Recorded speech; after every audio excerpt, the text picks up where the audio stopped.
भारत माता की, भारत माता की, छत्रपती शिवाजी महाराज की, धर्मवीर छत्रपती संभाजी महाराज की, जय भवानी, जय भवानी, जय जय जय जय जय भवानी, जय जय जय जय जय शिवाजी. हिंदवी स्वराज्याचे सरसंस्थापक, अखंड हिंदुस्थानाचे आराध्य दैवत छत्रपती शिवरायांना मानाचा मुजरा करतो. भारतीय राज्यघटनेचे शिल्पकार भारतरत्न डॉक्टर बाबासाहेब आंबेडकर यांना मानवंदना अर्पित करतो. आणि आज या जन्मोत्सव सोहळ्यामध्ये मंचावर उपस्थित असलेले राजस्थानचे राज्यपाल माननीय हरिभाऊ नाना बागडेजी, केंद्रीय जलशक्ती मंत्री माननीय श्री CR पाटील जी, उत्तर प्रदेशचे मंत्री योगेंद्र उपाध्याय जी, महाराष्ट्राचे सांस्कृतिक कार्य मंत्री आशिष शेलार जी, खासदार नवीन जैन जी, आमदार प्रशांत बम जी, मीना बाजार कोठीच्या ट्रस्टचे प्रमुख श्री अनिल गुप्ता जी, अभिजित देशमुख जी, विवेक देशपांडे जी, विनीत सरकटे जी, श्रीराम पांडे, राजेंद्र साबळे, विवेक पाटील आणि ज्यांच्यामुळे आग्र्याच्या लाल किल्ल्यामध्ये छत्रपती शिवरायांची जयंती साजरी होण्याचा कार्यक्रम सुरू झाला, ते आमचे मित्र, या कार्यक्रमाचे संयोजक श्री विनोद पाटील जी, या ठिकाणी उपस्थित सर्व शिवप्रेमी भगिनी आणि बंधूंनो, सर्वप्रथम आपल्या सर्वांना छत्रपती शिवरायांच्या जयंतीच्या मी मनपूर्वक शुभेच्छा देतो आणि आपल्या सर्वांच्या वतीने महाराजांच्या चरणी नतमस्तक होतो. मुझे बहुत खुशी है कि आगरा में फिर एक बार हम सभी लोग छत्रपति शिवाजी महाराज की जयंती मनाने के लिए एकत्रित हुए हैं. और मुझे इस बात की भी खुशी है कि पिछली जयंती पर हम सब ने ये मंशा व्यक्त की थी कि जिस जगह पर हमारे छत्रपति शिवाजी महाराज को कैद में रखा गया था और जहां से गनीमी कावा का उपयोग करते हुए महाराज छूट गए थे, निकल गए थे और चले गए थे, उस जगह को एक स्मारक के रूप में हम लोग तैयार करना चाहते हैं. और मुझे बहुत खुशी है कि उस ऐलान के बाद महाराष्ट्र की सरकार की ओर से हमने भी कमेटी तैयार की, उत्तर प्रदेश की सरकार को भी हमने निवेदन किया और मैं योगी जी का आभार व्यक्त करना चाहूँगा, उपाध्याय जी का आभार व्यक्त करना चाहूँगा कि उन्होंने उसको बड़ी तत्परता के साथ अपने मंत्रिमंडल के निर्णय के माध्यम से उसका एक्विजिशन करने का निर्णय किया और अब वो कार्रवाई भी अंतिम चरणों में चल रही है. और साथ साथ वहाँ के ट्रस्ट के हमारे गुप्ता जी भी यहाँ पर आए हुए हैं, तो मेरा विश्वास है कि गुप्ता जी भी पूरे तरीके से उसमें सहयोग करेंगे. और मैं ऐसा मानता हूँ अगले वर्ष जब हम यहाँ पर आएंगे शायद तब तक वो जगह उत्तर प्रदेश सरकार और हमारे महाराष्ट्र सरकार के साथ में मिलकर हम लोग वहाँ पर एक स्मारक बनाने की तैयारी कर रहे होंगे. और विनोद जी, मैं आपको ये भी बताना चाहता हूँ कि आपने मांग की कि हमारे छत्रपति शिवाजी महाराज का इतिहास महाराष्ट्र में तो पढ़ाया जाता है पर देश में पढ़ाया जाना चाहिए. और ये ऐसी विडंबना थी कि जब हमारी स्वतंत्रता के बाद 7 दशकों तक हमारे केंद्र सरकार के सीबीएसई के जो सिलेबस था, जो एनसीईआरटी ने तैयार किया था, उसमें मुगल साम्राज्य के लिए 17 पन्ने दिए थे, 17 पन्ने। लेकिन छत्रपति शिवाजी महाराज और हिंदवी स्वराज्य के लिए एक पैराग्राफ था, केवल एक पैराग्राफ। लेकिन मैं धन्यवाद देना चाहूंगा हमारे नेता और इस देश के प्रधानमंत्री माननीय नरेंद्र मोदी जी को। उन्होंने इसको बदला और अभी जो नई एनसीईआरटी की किताब आई, सीबीएसई की किताब में, अब हिंदवी स्वराज्य को, मराठा साम्राज्य को 20 पन्ने मिले, 20 पन्ने। अब मुगलों का इतिहास नहीं पढ़ाया जाएगा, अब इतिहास पढ़ाया जाएगा छत्रपति शिवाजी महाराज का इतिहास, छत्रपति संभाजी महाराज का इतिहास और मराठों का इतिहास। इस देश के अंदर पढ़ाने का काम हमारे मोदी जी के माध्यम से किया जा रहा है।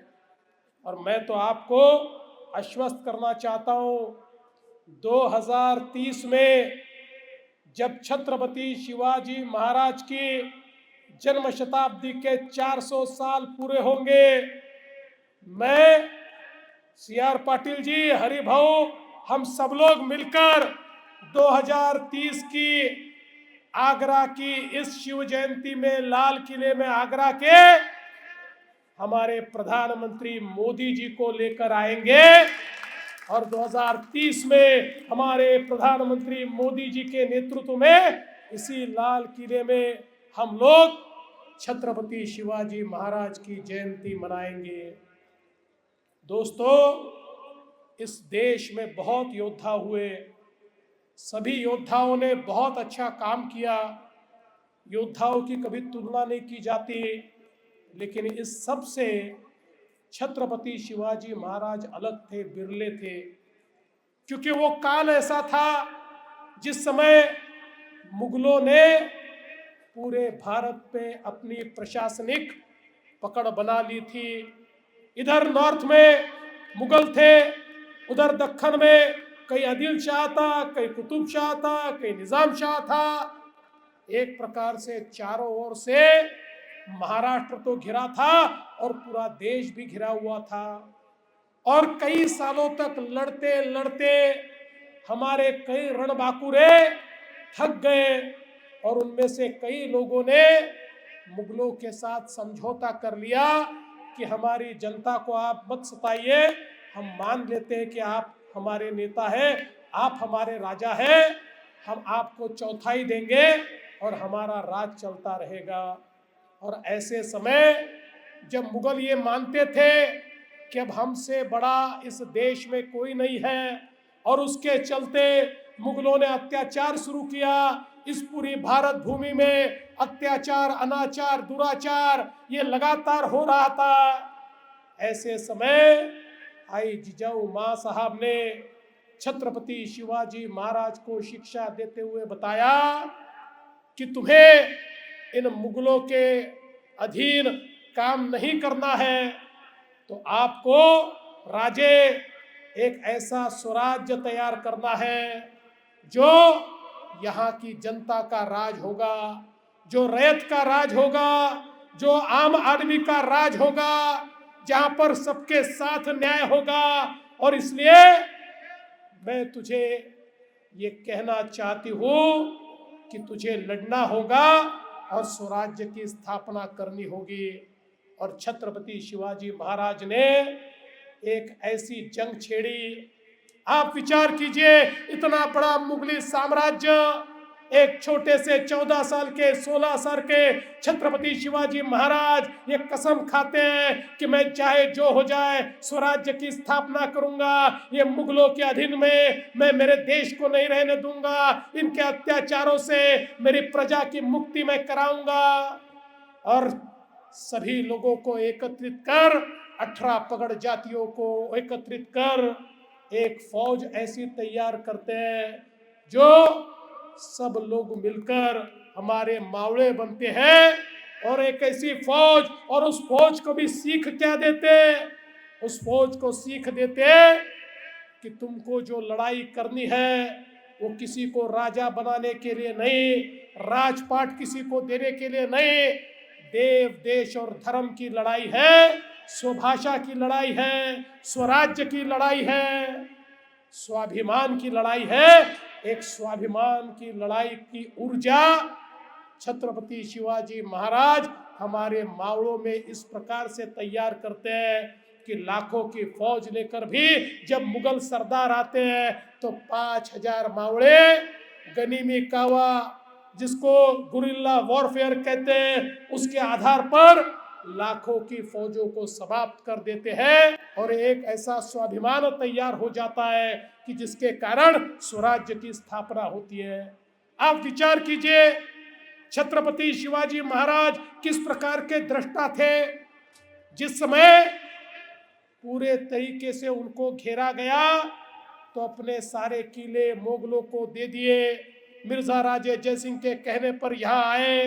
वो जानते थे यहाँ से मैं वापस नहीं जाने वाला, और औरंगजेब भी ये जानता था कि या तो मैं शिवाजी को अपने अधीनस्थ एक राजा के रूप में, एक मंडलिक के रूप में प्रस्थापित करूंगा या फिर मैं इनकी जान लूंगा।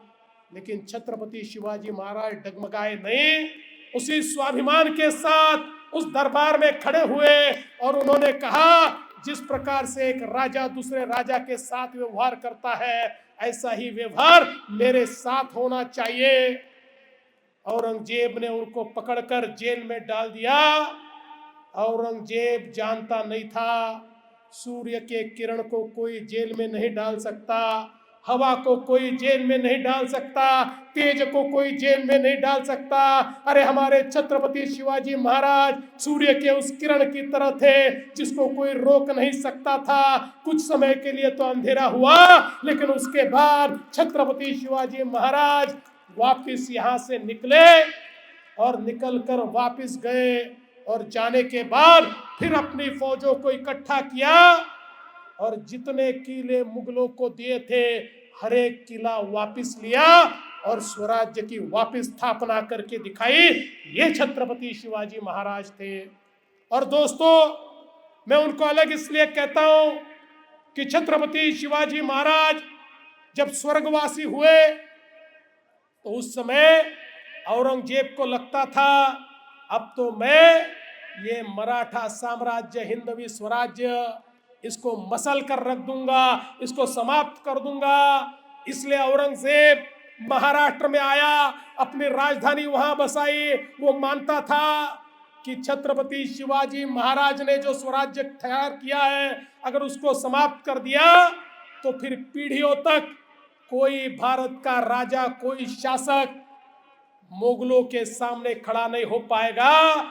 लेकिन वो जानता नहीं था छत्रपति शिवाजी महाराज ने एक ऐसी ऊर्जा का रोपण किया था कि उनके बाद धर्मवीर स्वराज्य रक्षक छत्रपति संभाजी महाराज लगातार 9 साल तक लड़ते रहे, एक भी लड़ाई नहीं हारे। उनको तो धोखे से पकड़ा, उनको तो मार दिया। इधर तारा रानी ताराबाई ने जिस प्रकार से मुगलों के साथ लड़ाई की उसके कारण इस प्रकार से साम्राज्य तैयार हुआ कि जिन मराठों को मसलने के लिए औरंगजेब महाराष्ट्र में आया था उसी महाराष्ट्र में औरंगजेब की कब्र बनी और हमारा मराठी साम्राज्य अटक से कटक तक और अफगानिस्तान की सीमाओं तक हमारा मराठी साम्राज्य, हिंदवी स्वराज्य छत्रपति शिवाजी महाराज के मावड़ों ने, मराठों ने तैयार करके दिखाया। इसलिए छत्रपति शिवाजी महाराज ये केवल एक राजा नहीं थे, वो एक ऐसा विचार था जिस विचार ने भारत को स्वतंत्र किया। करीब 100, 125, 150 साल तक इस भारत में मराठों का राज था, हिंदवी स्वराज्य था। ये तो अंग्रेजों ने हमको इतिहास सिखाया नहीं, हमारे इतिहास से हमारे छत्रपति का जो शासन था, हमारा जो हिंदवी स्वराज्य था, उसके 125 साल डिलीट करने का काम अंग्रेजों ने किया और हमारी स्वतंत्रता के बाद हमारे शासकों ने भी उन 125 सालों को डिलीट कर दिया, लेकिन इतिहास को कोई छुपा नहीं सकता। वो इतिहास सामने आता है और ये तो खून से लिखा हुआ इतिहास है।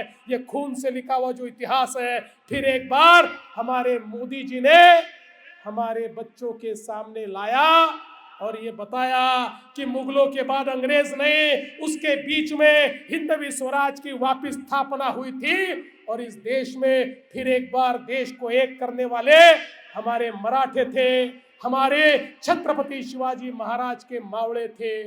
इसलिए दोस्तों, छत्रपति शिवाजी महाराज की जयंती ये केवल अवसर नहीं है, इस देश के इतिहास को फिर एक बार याद करने की ये बारी है, ये अवसर है, एक प्रेरणा लेने का अवसर है। आज सुबह मैं शिवनेरी किले पर गया था। शिवनेरी का किला हमारे लिए प्रेरणा की भूमि है और अब ये लाल किला हमारे लिए स्वाभिमान की भूमि है, क्योंकि यहाँ से स्वाभिमान क्या होता है ये छत्रपति शिवाजी महाराज ने हमको सिखाया। और एक ऐसे राजा जिन्होंने राजकाज कैसे चले ये हमको दिखाया। आज छत्रपति शिवाजी महाराज ने जिस प्रकार से हमारे जलदुर्ग तैयार किए, शायद अगर वो जलदुर्ग तैयार नहीं होते तो छत्रपति शिवाजी महाराज के बाद हिंदवी स्वराज नहीं होता, महाराष्ट्र में सबसे पहले पोर्चुगीजों का राज होता। लेकिन उसको समझते हुए छत्रपति शिवाजी महाराज ने पोर्चुगीजों को हराया और पूरा जो हमारा पश्चिमी किनारा है उसको जलदुर्गों से इस प्रकार से सुरक्षित किया कि जिसके कारण हम सुरक्षित रह पाए। मैं ऐसा मानता हूँ, छत्रपति शिवाजी महाराज एक ऐसे राजा थे जिन्होंने पूरी दुनिया को राजकाज कैसे चलाया जाए इसका परिपाठ पढ़ाया था। मैं विनोद जी आपका बहुत बहुत आभार व्यक्त करता हूं कि आपने एक नई परंपरा का सूत्रपात किया। शायद हम लोग महाराष्ट्र में ही जयंती मनाते रहते, वैसे तो देश के हर कोने में मनती है। हमारे उपाध्याय जी आगरा में भी मनाते हैं, हमारे CR पाटिल जी सूरत में भी मनाते हैं, लेकिन आगरा के लाल किले में महाराज की जयंती मनाना इसका एक अलग महत्व है, जिसको आपने विनोद जी समझा और आपके कारण यहाँ पर ये शुरू हुई ये परिपाठी। और मैं आभार व्यक्त करता हूँ उत्तर प्रदेश की सरकार का, हमारे योगी जी का, जिन्होंने लगातार इसमें हमको मदद की। और विशेष आभार व्यक्त करता हूँ ASI का। ASI ने इस संरक्षित वास्तु में भी महाराज की इस जयंती का महत्व समझते हुए हमको यहाँ पर परमिशन दी और उसके कारण ये कार्यक्रम यहाँ पर हो रहा है। मैं विश्वास के साथ कहता हूँ, यहाँ तो कार्यक्रम अब चलता ही रहेगा, लेकिन बहुत जल्द उत्तर प्रदेश सरकार की मदद से जहाँ छत्रपति शिवाजी महाराज कैद थे वहाँ पर भी हम कार्यक्रम करना शुरू करेंगे। यही संकल्प आज के इस मौके पर मैं लेता हूँ। फिर एक बार आप सभी को छत्रपति शिवाजी महाराज के जन्मोत्सव की बहुत बहुत शुभकामनाएं देता हूँ और यहाँ पर मुझे निमंत्रित किया इसलिए आभार व्यक्त करते हुए अपने शब्दों को विराम देता हूँ। धन्यवाद।